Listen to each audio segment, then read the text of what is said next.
Hey everyone, it's Rogue Rage from Final Turn. I'm here with the deck profile of the Nubatama Dominate deck that I ran at Team League at Boucher Road Springfest 2018 in White Plains. We did make top 8, Santana, Jason, and I. Santana was running Regalia and Jason was running ZTB. It was a pretty good day. We went X1 in Swiss and lost in top 8. We got swept by the team that eventually went to place third. Our only loss in Swiss was to the team that came in second overall. So there were some quality losses. Had a great time. This was my third tournament back since taking my hiatus from Vanguard for about a year. I played at the ARG Easter Extravaganza and ARG Hartford. Both tournaments I needed to make top 16 and came in 25th. So that was kind of a bummer, but it felt good to top today. Still need to go out and top an ARG so I can get my invite to Nats and hang out with the rest of the squad. I myself, including the top 8 cut, went 4-4 with this deck. It was kind of like giving a kid a bazooka. It was messy, but it got some kills, got some results. It was only my second week playing the deck. The deck is pretty dope. It's cool to come back into the game and see that Nubatama is topping and, is a meta clan. Considering when I left the game, they were kind of a joke in the sense that Boucher Road never supported them because they were scared of them being broken, and this is what happens. So yeah, let's just get into the deck profile. Andre actually ran this deck.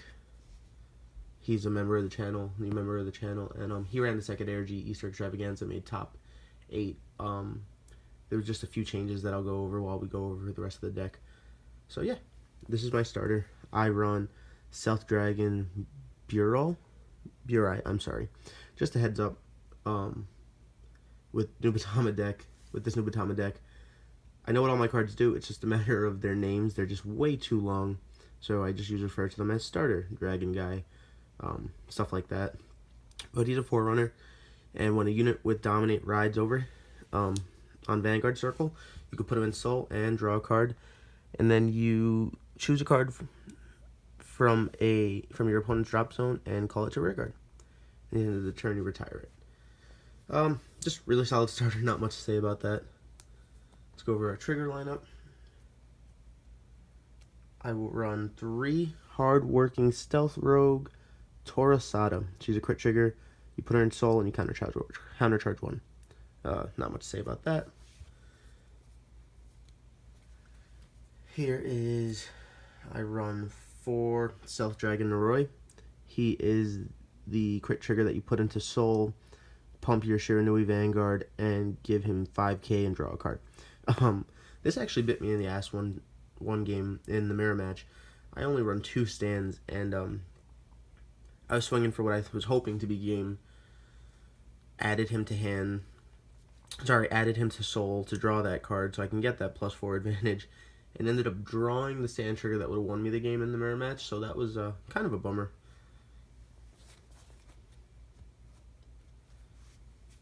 I run 4 heal trigger, obviously. Stealth Fiend Kasara Basara. Her effect is you bind her and choose another card with the heal from your drop zone and bind it face up. When this card is discarded from your hand, the cost of calling a G Guardian, you may pay the cost.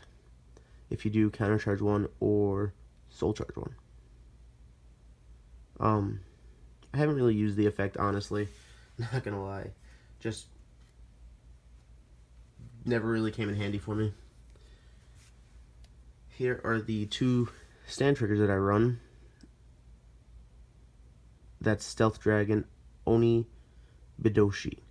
GB1, when it's placed on rearguard, if the number of cards in your hand is less than your opponent's, draw a card. And return this unit to your deck, shuffle your deck, choose one of your other units, and it gets plus 3,000. Again, I never really got to use his effect. My opponents, everyone's pretty savvy to Nubatama at this point, would always make sure they kept a pretty solid hand to deal with the dominate turns. So, although I did get to hit that stand against a good friend Justin G, who's a great buddy fight player, solid Vanguard player. He had 2 cards left in hand, and one of them was he had 1 card left in hand, and he guarded all my attacks. He had a grade 3 in hand, I ended up hitting a triple check. It was a heal stand crit. Felt kind of bad, but you know, that's Vanguard.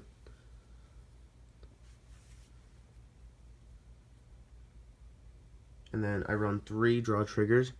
Almsgiving, Stealth Rogue, Jirokichi, and you put them into your soul and choose one of any player's rear guards, and it gets plus 3,000. I did use the effect a lot more than I thought I would on dominate units, just because your opponents like to get cheeky and throw down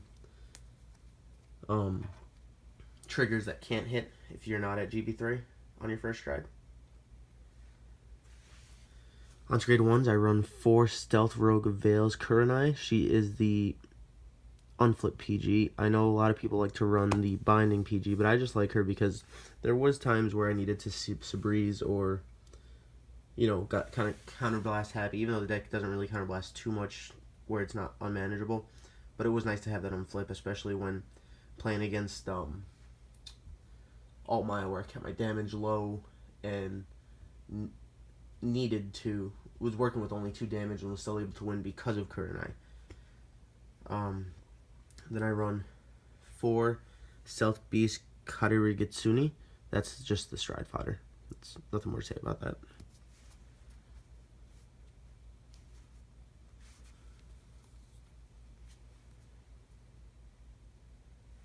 I run 3 Stealth Beast Mistfrog. This card's also an MVP of the deck. GB1. Put them into soul when other dominated unit attacks during your turn. You may pay the cost. If you do draw a card, and it gets plus 6,000 until the end of that battle. So, again, it helped fix those dominated units, usually triggers that were thrown out. Alright, still going to hit, force out some guard from you. It was nice. It was solid. I liked him. This is the first change that we made, that I made compared to Andre's Easter Extravaganza deck. He ran 3 Raccoon. I run 3 Stealth Dragon Ozai. I just find that he was a lot more suitable for my playstyle. I don't really like to bind cards. I only run 2 Bear, whereas Andre ran, I think, 3 or 4, and 3 Raccoon. So he was really, you know, making use of his bind zone. I personally prefer Ozai because he is not GB restricted. You Soul Blast 1, and when another dominated unit attacks, you pump that unit up 3, and you give him 3. So not only are you pumping up the guard needed for their hand, for their dominated units, especially on like GB3, it's just really good. You're also pumping up your own columns, and it's for a Soul Blast, so no complaints. Next, I run 2, which in hindsight, I don't know. Maybe would have liked to have bumped them up to 3. Stealth Dragon Ungai. So his skill is, on rear guard, you choose a card from your hand and discard it. When a dominant unit attacks during your turn, you may pay the cost. If you do draw a card, and this unit uses this ability for the end of the turn. I didn't use that skill a lot. Mostly what I used him for was his GB1, which is when he was placed on rear guard, choose up to 2 of your rear guards and up to 1 of your opponent's units, and their attack becomes 11k. So realistically, I would have liked 3 just because I didn't see him as much as I needed to. I do like his 11k refresh. So whenever your opponent hits those defensive triggers on their when they're dominated, it, you know, just resets it so that you can still hit on your own with your own columns.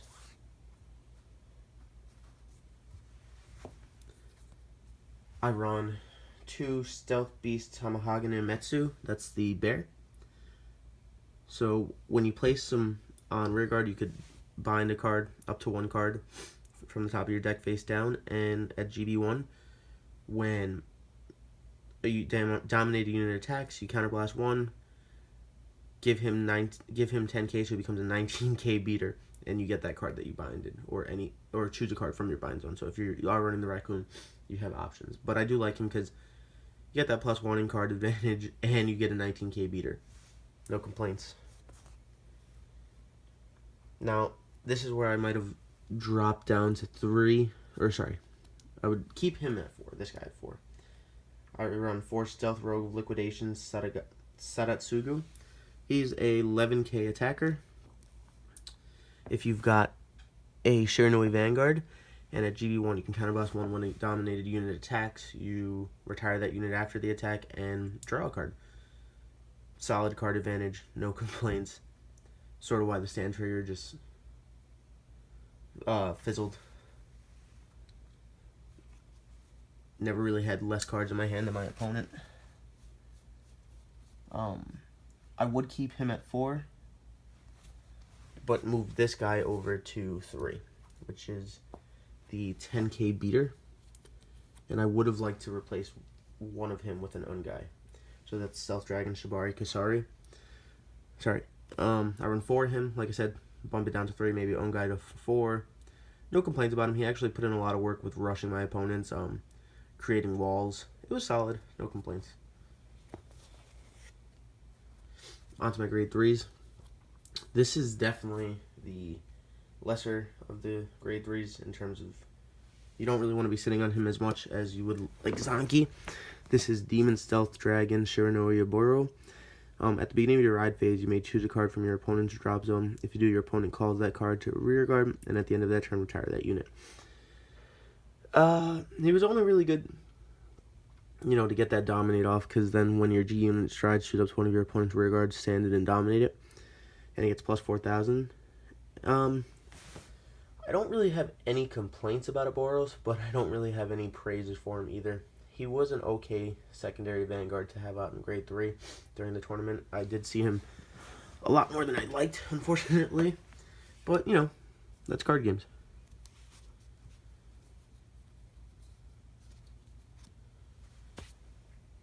And then last but not least on the main deck, I run 4 Blazing Demonic Stealth Dragon Shiranui Zanki. This card is a monster. Absolutely love him. He's actually him and Renee are what drew me to Nubatama when coming back. When he's placed on Vanguard, you could dominate a unit, give it plus 2k, and then when you stride over him, same effect. So what's great is to ride onto him, stride onto him, boom, you get 2 dominated attacks. If you were already at GB3 for the stride, which, I was able to pull off a couple times because I was able to G-guard twice in one turn and whatnot, it just ends up being really deadly. And his secondary skill is on the Vanguard. At the beginning of the ride phase, you pay the cost of a Soul Blast 1, you draw a card, and both fighters place a card down on the field. So you are forcing their hand down and gaining hand, which was really solid.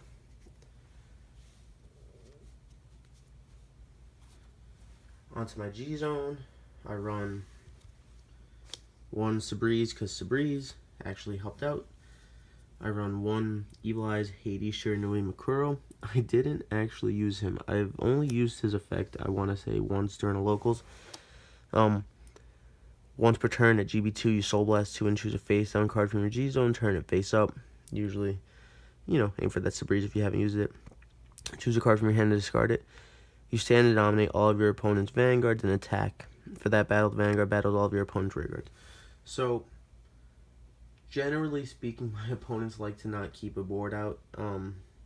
They were just trying to play around it, so his skill wasn't really useful. There was no board wipe that I could really do with it, but, I've used it once or twice, I can't really remember. Next I run 2 Enma Stealth Dragon Magun Tenbu. His skill is once per turn, you counterblast 1 and choose a face-down card with the same name, so you Persona Flip. Choose one of your opponent's rear guards and it gets plus 5,000 for each face-up card in your G-Zone. Dominate it. So, he's good later on game, like I said. The thing with the Nubatama G-Zone is that there are really solid options like Magun Tenbu and this guy, and my Stealth Rogue Mujin Lord. I actually did end up using him. You choose a face-down card, Persona Flip, counterblast 1. You choose up to choose up to the same number of any player's rear guards as the number of face-up cards in your G-Zone, and they get plus 4,000 until the end of the turn, and you dominate all of them. So he's really solid after you've reneged twice. But like I said, Nubatama's got this problem where they've got some really solid strides that end up being filler just because the creativity is killed thanks to this card, Evil Eye Vidya Emperor Shiranui Renee. For those of you that don't know what he does, you counterblast 1 and you choose a face down card, same name, flip it over. Your opponent drops 2 rear guards and they get plus 5k and you dominate them. And at GB3, all dominate units get plus 10k and a crit 1. So you're essentially at GB3 hitting them with plus 15k and a crit, so even that 4k trigger mixed in with maybe a Ozai or Mistvrog really hits for good numbers, or even the draw trigger. My only problem with Renee is that he kills creativity because, you know, Mujin Lord, Magen Tenbu, good strides. Really solid strides. Murkrow, solid stride. But the problem is Renee just does things better and more efficiently. So, not that that's a bad thing. I do like, you know, it's efficient, wins. You know what's going to happen. You play it out the same way every time, but he does kill creativity for gameplay.